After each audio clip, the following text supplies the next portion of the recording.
but the entire Commonwealth. I am the former city manager. You'll hear from the current city manager soon. I am the former housing and economic development secretary. You'll hear from the current one soon. I'm wondering who in the crowd is going to replace me at my current job. Probably Paul Lewicki, if I know Paul well. So, Paul, I'm just holding the seat for you. It's a great pleasure to welcome all of you here to a very important event. This event, Al Ewing and I have been talking about this event for almost a decade. So this current iteration of the project is maybe 6 or 7 years old. The truth be told, the Housing Authority and the City of Chelsea had discussions going back to a previous administration, a previous gubernatorial administration about this. So Al Ewing, the Chelsea Housing Authority, the City of Chelsea has been talking about this project for almost 9 years. 9 years in the making, and sometimes things are worth the wait. So we're very excited to see what happens here. I grew up kind of in this neighborhood. The greenhouse behind you is one of several houses that my family lived in. Apparently we weren't good at paying rent, so we moved from place to place in the neighborhood. But I grew up in this neighborhood, and the neighborhood I grew up in is the neighborhood you see here today. A neighborhood of hardworking, middle-class individuals on this property, folks who needed housing support and were working their way, aspiring to be middle-class. This neighborhood, this community supported every one of its residents and helped people like me to be able to sustain what we were living in at the time and be able to grow, to be successful and come back and make contributions back to the community. Now that Chelsea continues to evolve and its role in the greater Boston economy even strengthens, the opportunity to create fixed income housing on a site that allows for the redevelopment of housing authority property and new units, desperately needed new units, not only for the city but for the region, to be constructed is really important. And I can't help but think about not only the origins of this project, but the work that we all did together to bring the Silver Line to Chelsea, and how things tend to overlap. Development and project leads to other project and other development, and this is a fitting example of how a group of people that are here and a lot of people who aren't here but contributed to this had visions for a neighborhood, had visions for a community, and how Chelsea would continue to be a vibrant part of the greater Boston and Massachusetts economy. So I'm really pleased to welcome all of you. I can't tell you how excited I am to see this project happen. I'm looking at Gladys. Gladys Vega has worked on so many projects here in Chelsea in the past.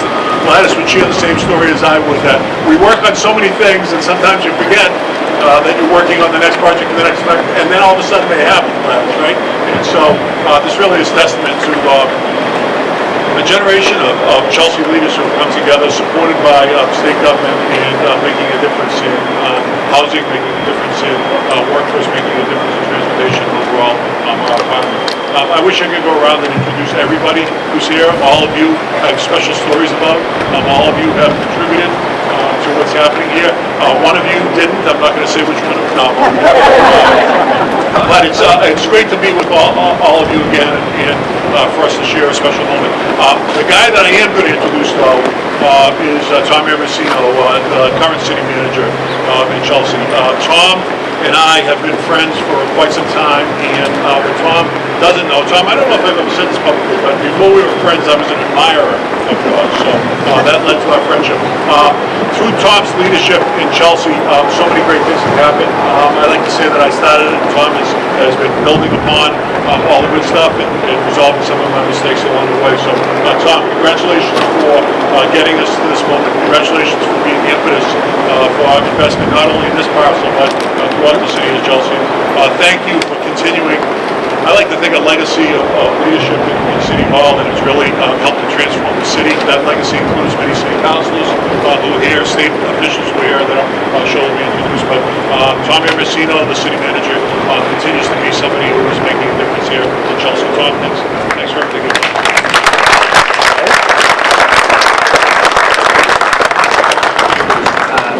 Thank you, Jay. I really am thrilled to be here celebrating this day. As many of you know, this was not an easy day to get to. This was not an easy launch for this project, and it took a hard work. So I do want to express some thanks. There's a lot of thanks to go around, from state officials to folks in the private sector, federal officials. I just want to be a little Chelsea-centric and express thanks to the people here in Chelsea who helped us get to this day. Starting with Al Ewing and his staff and the board of the Housing Authority that really worked tirelessly to get this project to the point where we can celebrate this. To my own staff, particularly staff led by Alex Trade and Housing Development that negotiated long hours on many of the contractual arrangements that were significant and important to make this happen. I want to thank the residents of Innis and the abutting neighborhood that was willing to endure what's likely to be several years of dislocation and disruption in the community, but expressed a willingness to the city to make this happen. And finally, to my city council, many of whom are here today, Judith Garcia and Ernest and Jesus, Leo Robinson, I hope I haven't missed anyone out here, but the City Council of Chelsea that took some really important and sometimes contentious votes to ensure that this project financially stayed on track. But finally, I do want to express a special gratitude of the city to my predecessor, J.F., but really, it was his vision for this that led us to this point. Thank you so much.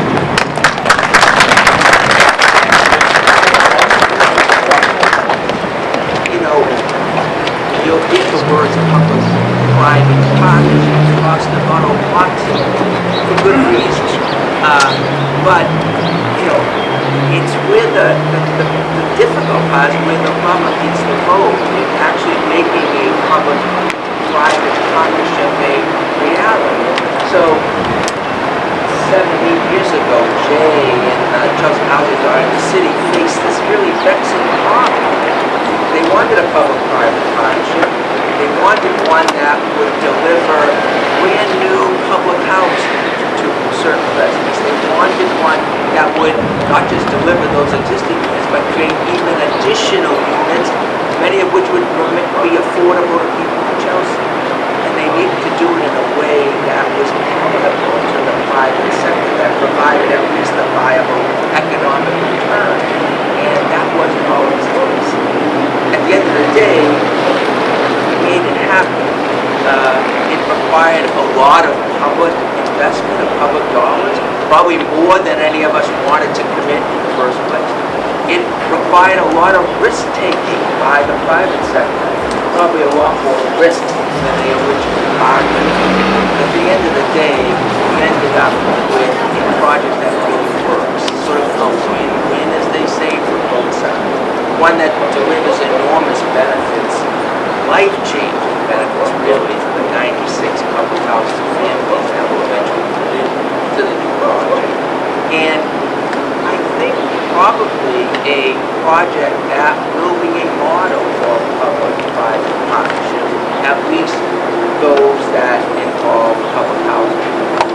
And so I would just say that if we want to solve the housing crisis, clearly there's a housing crisis, not just in Chelsea, but in this whole region. We're going to solve that, then we are going to need to rely upon the sort of non-traditional model as one of the tools in our arsenal, because we can't otherwise solve the problem. I will say that often will require courage on the part of elected officials, a willingness to take some public criticism from elected officials, and sometimes, among myself and others, that's in short supply. But I use that as a segue to introduce my next guest, because thinking innovatively about problems and being unafraid of public criticism and bringing a real fresh perspective to vexing problems in the public sector, those things have been the hallmark of the career of Congresswoman Ayanna Pressley. So I'm going to invite her up now in order to say a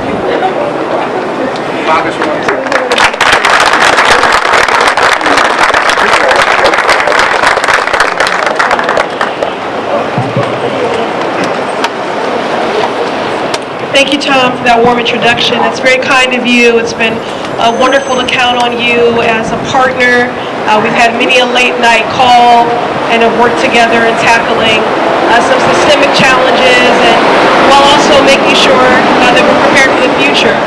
Whether it's community project funding, investments at La Colaborativa, for job training and workforce development, or whether it's housing justice or climate justice and resiliency or COVID response. I'm very grateful for your leadership and your partnership, and for the visionary leadership of Jay. It's very rare in our public service career in a lifetime that you can see a vision yield in such a tangible and impactful way.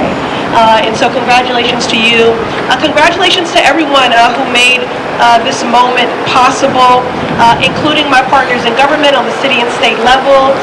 Thank you for laboring in love always. But I really want to center the tenants. I'm 48 years old, but I participated at the age of 3 months in my first organizing effort on behalf of tenants' rights, cradled in my mother's arms, who was a tenants' rights activist and organizer in public housing. And I know what it is, due to decades of deferred maintenance, to look around and to question your own value because you don't see yourself invested in. And your environment is not one that stokes imagination or supports your aspirations, or even on just the most basic level, your health. I'm of the belief that our greatest wealth as a commonwealth is the health of our people. And that health begins with housing.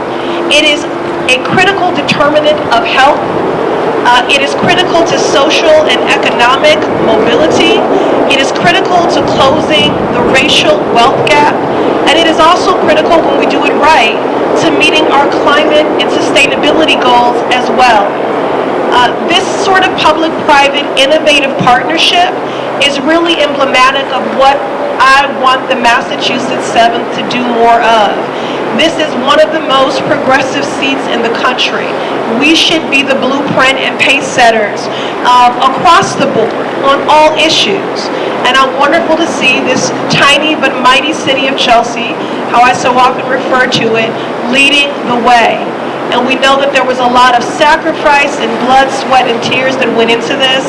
But I do just want to, again, just center the tenants, and I'm so grateful for this public-private partnership and cooperative model. This is the best kind of partnership. Those that are community-driven, government-endorsed, and invested. And Tom, you spoke of political will. Well, we will need that in the days to come, because we cannot just say that the pandemic laid bare and worsened every inequity and disparity. In this moment, the question is, what will we do about it? Will we truly seek to build back better in every single iteration, so as not to default to an unjust status quo that created these inequities in the first place?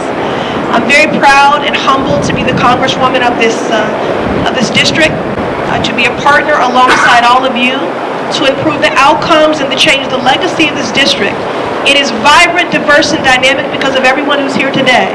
And it is the most unequal district in our Commonwealth and one of the most unequal in the country. But I do believe that another world is possible. One where people's lives is defined by joy and possibility and even prosperity instead of hardship and trauma. And I do believe that public-private partnerships like this one with Inez will get us there. So congratulations to everyone. It's truly a great day. Thank you.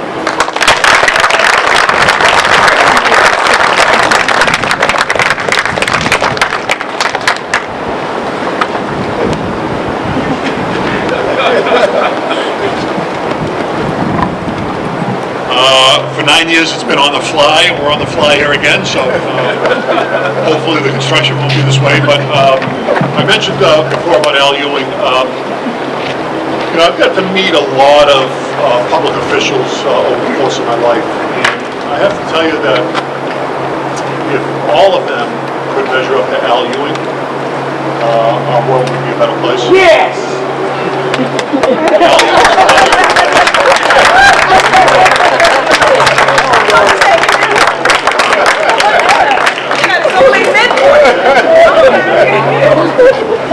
Just as an aside, legendary Boston Mayor James Michael Curley used to bring somebody in a crowd with him called Up Kelly. Up Kelly would always get up at the right time and start applauding. It's great to see you. I haven't seen you in years. Good to be seen. Good to be seen. Right, exactly. Al Ewing has taken a housing authority that was delivering for its residents but could do better. It has transformed the housing authority to a model of consistency for residents and leaders in the state and around the country in what a housing authority can return back to its residents. Al is not going to get up here and say how incredibly difficult this project was for him. I'm going to say it for him. If not for Al Ewing sticking to this, if not for Al Ewing not only working with all of you in Chelsea, but finding his way to Boston to talk to officials in Boston, if not for Al Ewing talking with residents and making sure that residents were taken care of through this entire process, if not for Al Ewing having a special ability to connect with the private sector and work out a deal that is incredibly complex to work out, none of us would be here today. So Al, like many of us, your time is coming soon.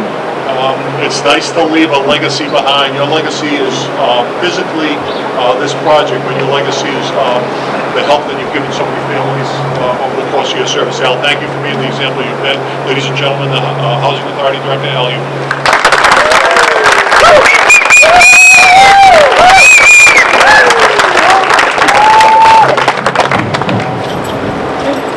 Thank you, Jay. I want to thank Congresswoman Presley for her advocacy for public housing.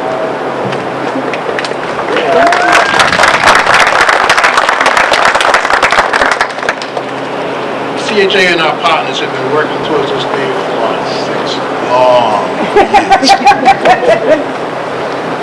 I'd like to thank Tommy Racine and the City of Chelsea along with the entire City Council, especially Councilor Bill Robinson, who not only supported this project but fought for it from day one. So thank you. I want to thank the residents of Ennis with an assist from Greater Boston Legal Services, Block TV, for the numerous meetings they attended, their inputs, cooperation, and patience. I'd like to recognize our Board of Commissioners, Chairman Bert Garner, Juan Vega, Tony Hernandez, Sharon Foster, and Silas Acevedo. Also, this could not have happened without the hard work of CHA directors, Diane Cohen, Paul Nowicki, Ronaldo Velasquez, Paris Perez Feliciano, Greg Beatrice, Trasco, their entire staffs and individuals. In 2016, we responded to ACD's NOPA due to the poor conditions of this 72-year-old development.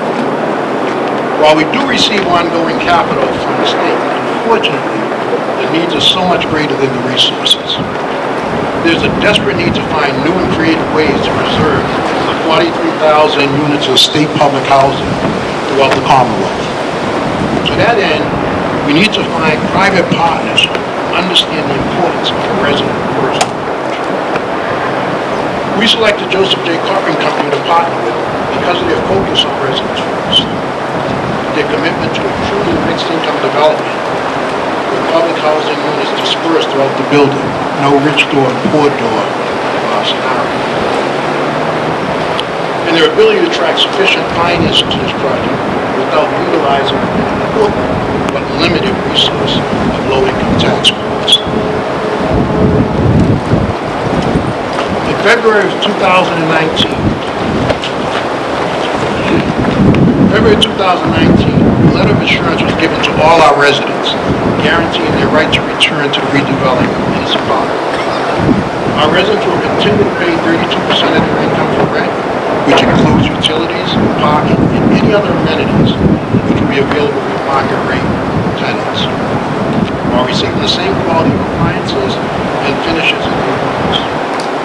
I'm very proud of the work of our team and the protections that we put in place for our residents in the 99-year ground lease and other agreements.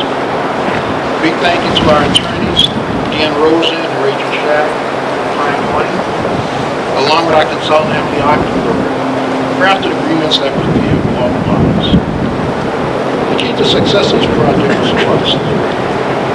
It's the most valuable asset we have relative to us. Trust comes because of transparency, our willingness to share concerns, accurate financial data, and information among the partners. All the partners have different interests, but the same goal: to preserve 96 units of public housing, create 40 additional affordable units, and successfully underwrite 330 mixed-income units. This project is a real win-win. It's a win for the state, the city of Chelsea, the residents, JJC and JMC, the institutional investors, and the city. We, along with our development partners, led a public-private partnership to enhance housing opportunities in Campbell reality. I want to introduce the president of Joseph J. Cochran Company to truly lead in this business model. Please welcome my development partner, Joe Cochran.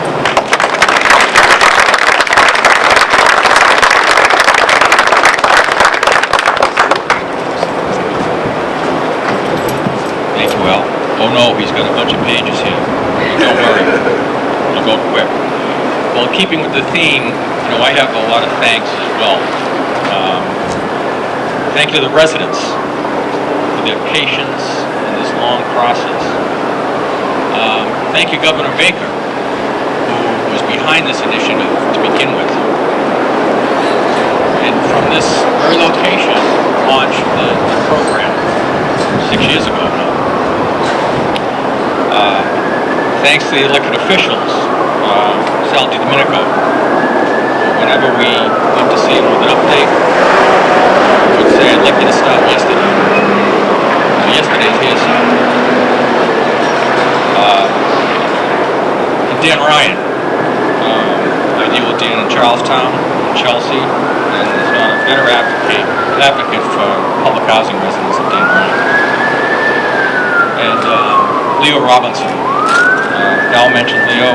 He was there from the beginning, out front and behind the scenes, as only Leo can do. City of Chelsea, Tom Ambrosino, John DePriest, and all the city departments involved. Chelsea Housing Authority Board, many highs and lows throughout this, but you've always encouraged us to keep going and move forward. And finally, very, very special thanks to Al Ewing, who took a big chance by pushing for the selection of this company, which had a novel idea that private capital could be attracted to fund market-based mixed-income development. The typical response to an RFP would come from developers specializing in the use of low-income housing tax credits and other public subsidies. But that finance structure, usually only one-for-one replacement, happens. And at the end, there's only 100% public housing residents in the developed property. I was brought up to believe that there was another way. My old company, Cochran Jennison, used all the available programs that existed at that time before the LIHTC program. They believed in a true mixed-income development where public housing residents live next door to market rate and moderate rate residents. My innovation, if you could call that, is that the public resources my father used could be replaced in a great part with private capital. The same private capital we see all over the place building apartments and commercial projects. And this is where Al and the Housing Authority Board went out on a big limb. In the end, it came down to philosophy. Al Ewing believed that a mixed income development would be better for the residents of Innis and that my company could pull it off. To help attract that capital, we brought in the John M. Cochran Company. With their 50-year plus track record of developing Class A apartments and apartment management, and they attracted our private capital partner, Marcus Partners. And as we stand here today, I'm also very proud of our team, Sean McReynolds, Jennifer Cochran, and Olivia Cochran. We're able to reward Al's faith in us by a constant diligence and pursuit and cutting all these deals.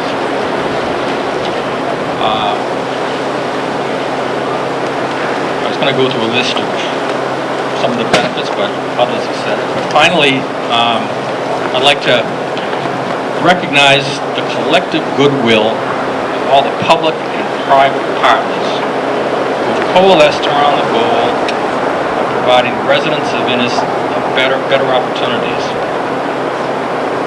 I believe all of the many complexities of this development were worked out in good faith, driven by our collective desires to help the residents.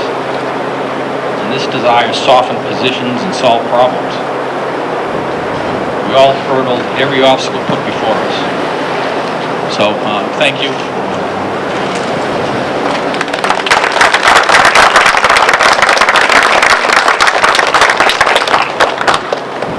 Joe, thanks. I'm also going to introduce from the John M. Corcoran and Company, the Executive Vice President, Peter Montague.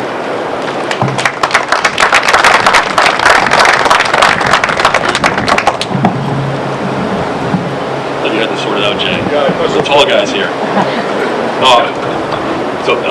Start by thanking Secretary Keneally and the Baker administration for creating the housing policies that allowed us all to be here today.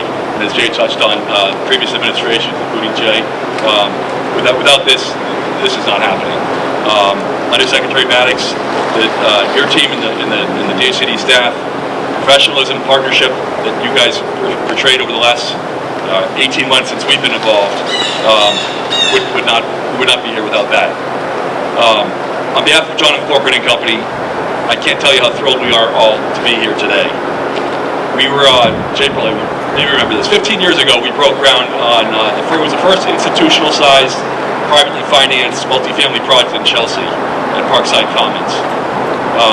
Since then, we've remained invested in the city with our partners, and when Joe and Sean called us about this project, Chelsea was not a question. We were immediately interested. As we dug in deeper, became more involved in the project, we realized this was not just another housing project. Every project that's gone on in the last 3, 4, 5 years has faced the same challenges. With a pandemic, roller coaster of an economy, supply chain issues, inflation, all of those would drag down another project. But with this team here, working across the public and private sectors, we were able to accomplish getting to this milestone. Last summer, when we set out to find a capital partner and a lender, we had a long list of groups from around the country. We quickly settled on Marcus Partners and Cambridge Savings Bank as our partner and our lender, and Eastern Bank and Harbor One, who joined Cambridge Savings Bank as their participants. Aside from the fact that we've developed and acquired multiple projects with these institutions over the last decade, and the fact that they're all local, one of the primary reasons we selected this group of partners was because they got it. They understood the importance of this project, and they were committed to it. Between this group of local partners and lenders, we shared a common belief that building housing that is attainable to all is a priority. There's over $120 million in private capital committed to this project. This highlights how people across various sectors in the Commonwealth can align together to make projects like this a reality. I also want to thank our design and construction team, led by our architect, Cube 3, and our general contractor, Plumhouse.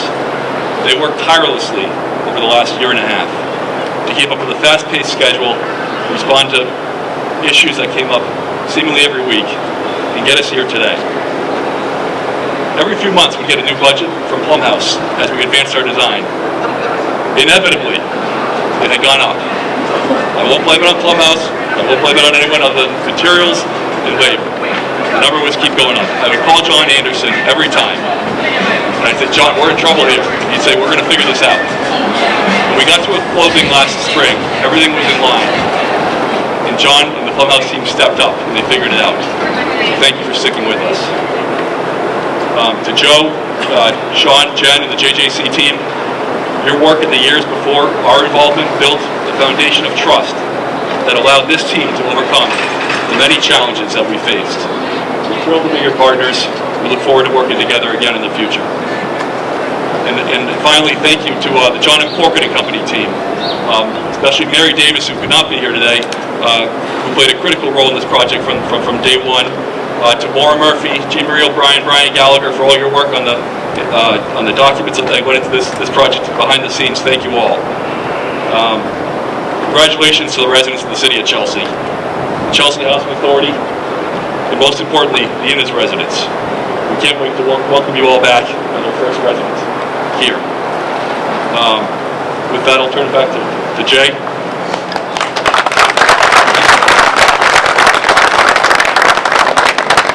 So I do want to particularly shout out to my friend Rick High, who's in the back of the audience, as he typically is. You know, those of us who grew up in Chelsea, we've always had faith in Chelsea. For those of you who have been to Chelsea City Hall, there's a clock on the wall, and the clock says Chelsea Pride. We've always had the Chelsea Pride here, and we've all made a commitment to make the community what it is today. There are people from outside the community who didn't know the community and had to be convinced that the place was a place worthy of investment. And when I first sat with Rick High, 15 years ago, was it? Wow. It was longer than that. Talking about the old Parkway Plaza, the redevelopment of Parkway Plaza. We had an opportunity for either a big box retailer or for a housing development that would pull together a neighborhood that had been fractured from the development down there. Rick High came to Chelsea and toured Chelsea and said that he saw what we all saw in Chelsea, and he was ready to commit to Chelsea. And Rick, you've done that every day since.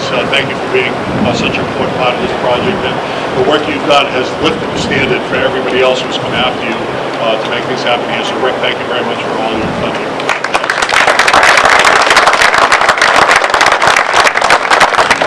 Our legislative delegation was mentioned, but I want to mention them again because they've been critical throughout this project. Senator Di Domenico and Senator Di Domenico and Representative Danny Ryan.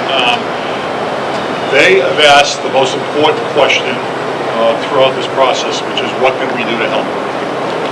And the combination of providing the resources through the state budgetary process, the combination of being advocates within the administration, the combination of talking with local officials about why this project is so important to the values. So I want to recognize both of you for your efforts here. Thank you so much.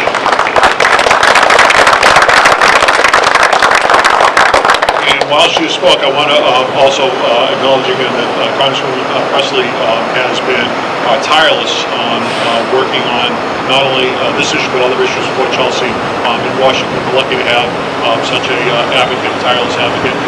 It helps when you were once a city official. Found that as well when I was involved in state government. That having your roots in city government and knowing how important it is for projects like this to come through really important. So now I get to introduce another guy who has succeeded me. I have to tell you that I am glad that I am his predecessor and not his successor, because Secretary Keneally has really set a standard that the next guy or gal in office is going to have difficulty reaching. He has gone around the state, focused his efforts on workforce development, focused his efforts on community building, and especially focused his efforts on housing development. For many years, in fact, for many decades, the Commonwealth has wrestled with zoning reform, one of the more difficult issues, intractable issues facing housing development in Chelsea, and through Secretary Keneally's leadership and the work of the legislature, was able to adopt important legislation that advances housing development throughout the state. He didn't stop there and then took it another step by issuing regulations to improve opportunities to increase housing around MBTA facilities. Of course, we have one right down the street. Secretary Keneally has dedicated himself to making sure that the Commonwealth, its communities, and especially its residents have everything they need in order to live productive lives. Mike, it's great to welcome you, Mike, Chelsea. Everyone, Mike Keneally, Secretary.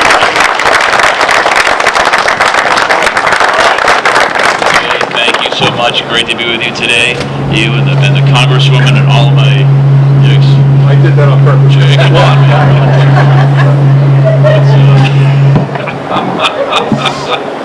Good enough. All right, there we go. Anything else you need? We got it covered. me start again. Jay, great to see you. Great to be here with the Congresswoman and all of my colleagues in state and local government and housing. It is wonderful to be here. At events like this, I always encourage people to actually take a look at this and read the sign up there. Because you think about who's on here, the state, the city, the housing authority, the Corcorans, Marcus, the lenders, everybody. This is how we get things done around here. And I always say that affordable housing development is like the ultimate team sport. It requires so many people coming together, working together to get things done. Now, I've been doing this for almost 4 years. I love this job. And one of the favorite things I did the last 4 years was do 2 affordable housing tours across the state. And we probably saw 50 different developments. And by the way, I want to acknowledge some members of my team as well. Undersecretary Jennifer Maddox, Assistant Secretary Juan Vega, sitting next to Gladys Vega. Great to see you as well. And Jackie Bricado. But we saw 50 different developments all across Massachusetts. And, you know, they all were different sizes, shapes, geographies, different stages of development. But they all had a few things in common. They all started with someone's vision for how this site or this building could be created to have more housing for the people who need it, and more housing that would change the lives of the people who live there and that would enrich the communities in which it's located. They all started with that. The other common factors were they all took a long time to get done. This is really, really hard work. It required creativity and tenacity to get these projects done. It was a wonderful experience to get out and to see the work. And that's why it's so great to be here today as well. And it requires some innovation too sometime along the way. And I do want to credit Jay and Crystal Cornegay for coming up with this program. PHO, Partnership to Expand Housing Opportunities, a really visionary way to address how to get more housing out of our existing public housing stock. So this is really wonderful, inspirational work every time I get a chance to see it up close. That's the good news. The bad news is we need more. We need a lot more. And I've been saying for a long time that the Baker-Polito housing strategy can be summarized as more of all types of housing everywhere. Somebody used the term housing crisis. We've been in a housing crisis now for a long time. We've been using that phrase now on our team for a very long time, long before we ever heard of COVID-19, for example. We simply have to produce a lot more housing for our citizens, for our communities, for our long-term competitiveness as a state. It's critical that we get this done. It's why it's been a top priority of this governor both to invest record amounts of money to create more affordable housing, as well as to pursue zoning reform that will unlock more housing production all across our state. So it is wonderful to be here today. Congratulations to everybody. It's a great day for Chelsea. It's a great day for Massachusetts. Thank you so much.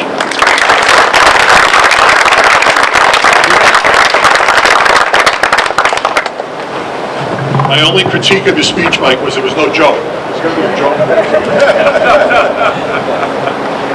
Mike and I are good friends. I really admire the work, and to my former staff, it's great to see everybody here as well. And I'm so proud of all the work that you're doing. So congratulations. Please extend my very best to everyone back in the office. So when I left being city manager, I talked to Tommy Ambrosino about a number of projects that we were doing, and when we talked about this project, he had one fundamental question, which was how was it going to benefit the existing residents? When we got an opportunity to talk to our legislative delegation, both on the state and the federal level, we heard residents been taken care of. When I left state government, I talked to Secretary Keneally about the projects that I was leaving behind, and he's been moving on. He said it's got to benefit local folks first, or else it doesn't make any sense. And every time I talked to Al Ewing, Al reminded me that we're all doing this for the benefit of the residents who are here today, and those that are going to be able to live here for now decades longer in better, safer, more quality housing. We've all been thinking about the residents, but very few of us have actually lived here. I lived across the street, but I didn't live here. I grew up in affordable housing, but not in housing developments like this. For the residents that have lived here, as has already been talked about, thank you for putting up with everything that you've had to put up with. It first starts with conditions that you shouldn't have had to put up with in the first place, and then it continued on to all of the meetings and all of the uncertainty and all the promises that you hope were going to be kept, and we're here to say that we're going to keep them as well. So to all of the residents here, we want to thank you for sticking with us. Thank you for the contribution that you made to this project. And really thank you for the contribution you made to making Chelsea the special place it is. It's a great pleasure to welcome up the Innis Resident Association President, Melissa Booth, to say a few words. Melissa.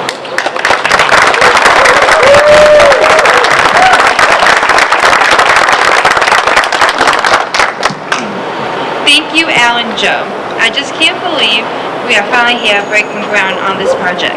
In my wildest imagination, I would never have expected myself to be sharing a podium and stage with our Congresswoman, speaking on behalf of my neighbors, celebrating the beginning of a new development, and sharing the fact that we have been relocated to housing that exceeds our expectations as we await our brand new homes to be built. For some perspective, I was not always a champion for this project. I was skeptical and worried. My husband and I just moved to Ennis when we learned that this redevelopment may happen. We had 3 children, 2 7-year-olds and a 3-year-old. And the news was concerning to say the least. I went to a meeting to learn more about the project. Jen Cochran said, we needed volunteers to be part of the redevelopment team. Without really thinking about it, I raised my hand and began nearly a 6-year commitment. I know, shocking. We met weekly and at times bi-weekly. I had meetings and calls with my neighbors and share the concerns with Al and the Cochran team. Sorry. With the help from our legal support, Greater Boston Legal Services. At every point, they continued to be honest and fair. We didn't get all the things we wanted, but we were at the table every step of the way. My children were there too, sometimes having to come with me to the meetings at the Housing Authority. They had donuts and listened as we mapped out our next steps and what seemed like a never-ending process. I testified at city council meetings as they watched, and we all learned a lot about this project and concerns of our neighbors beyond Ennis.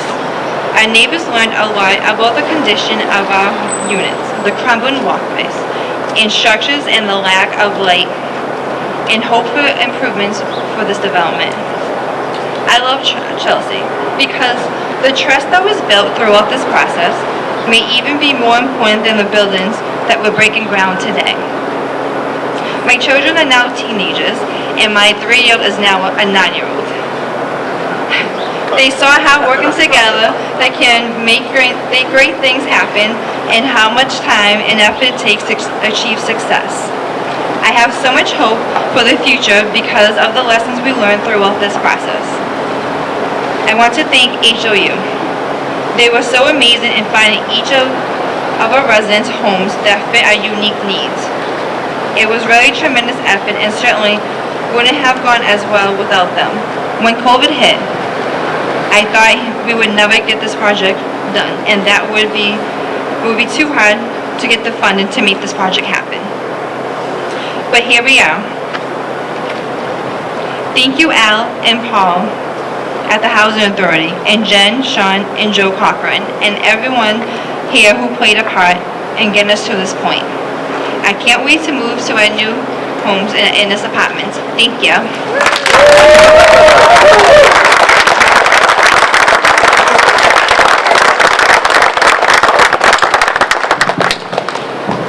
Joe, what was implied there is that her daughter doesn't want to be a teenager when she moves back. She doesn't want to be a senior citizen. So we have a responsibility to the tenants who have given up so much to make sure that this project is done in a way that we promised. You know, we also have a responsibility to be able to tell this story over and over again, because this isn't happening often enough around the state. You look around, all the people here who've had to come together in order to make this happen.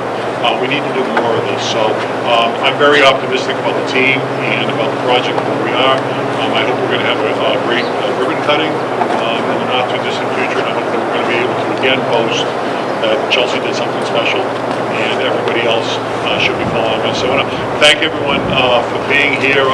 Just a couple other people I want to shout out to. Judith Garcia, who's a nominee to replace, not replace Danny Ryan, but the new district that's been created here. That's right. Judith just mouthed, nobody can take the place of Danny Ryan. And I would agree with that, but maybe for different reasons.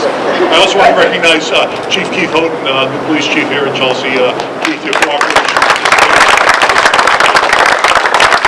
So what are we doing next? We're doing a groundbreaking. What's that?